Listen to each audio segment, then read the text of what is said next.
Casting's coming along. Figured this week I would do a better job of explaining how this process works. Here I'm cutting up pieces of hard wax. I should be using injection wax, but I haven't been able to afford it yet at this line around. I'm melting it down in a spoon and using a giant turkey injector to make my wax models. That can be a really slow process. This is about 2 hours worth of wax molding. Once I have the wax at the temperature I need, I fill up the turkey injector, and then I just pump it into the silicone mold I made. I'll do a tutorial on that here soon.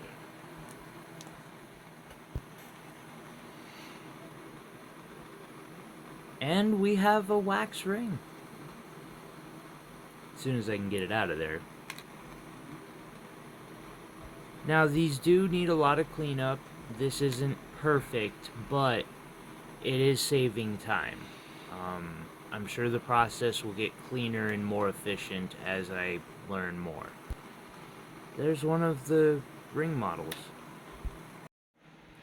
And here's some more of those ring models after I'd finished. Now I just attach them to what's called a sprue, and that's that piece of wax that's sticking out of the middle of this plate. And you just start attaching these wax ring models and make a tree, basically. This is a blast furnace I made out of a coal starter and some ceramic fiber insulation, a couple torches. It gets the job done for a burnout furnace. However, it does have some fuming that happens. I definitely would like to upgrade to a better oven, but they're like $600. It's okay. Goals.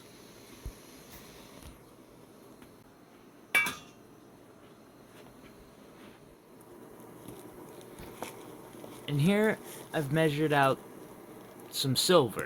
I went overboard. I always go overboard. You can see that big chunk.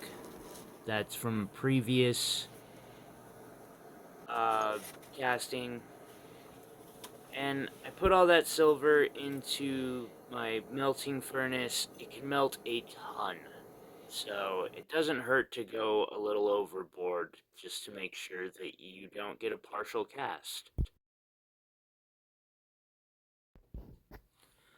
Once we get the silver over 890 degrees Celsius, we are ready to go.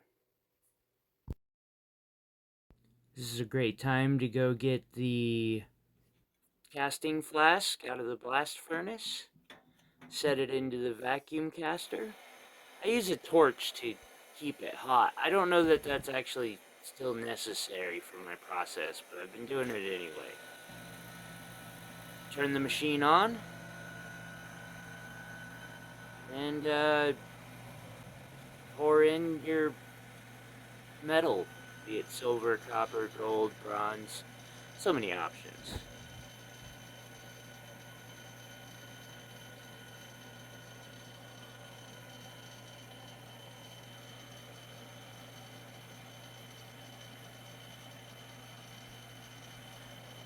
After we get the machinery turned off, we quench the casting flask. I do this by dunking it in water.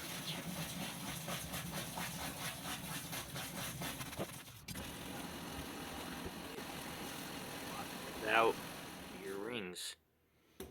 Or, well, it's still a tree.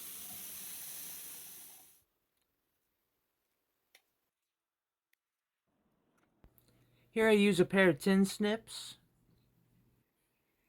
Got a lot of rings out of that cast.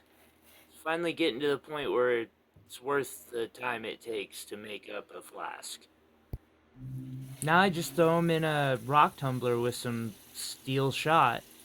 This will help harden them a little bit, but it'll also pre-polish and take off all that, or most of that excess media that's on it. And from here, I just get the tumbler rolling and it does a pre-polish. Gotta make sure that lid's on nice and tight. And let it start pre-polishing. I really appreciate y'all coming by and watching today. If you aren't already subscribed, hit that button. We've got part 2 coming out here in the next couple weeks. Appreciate y'all watching. If there's any questions, feel free to ask them down in the comments below. Have a great day.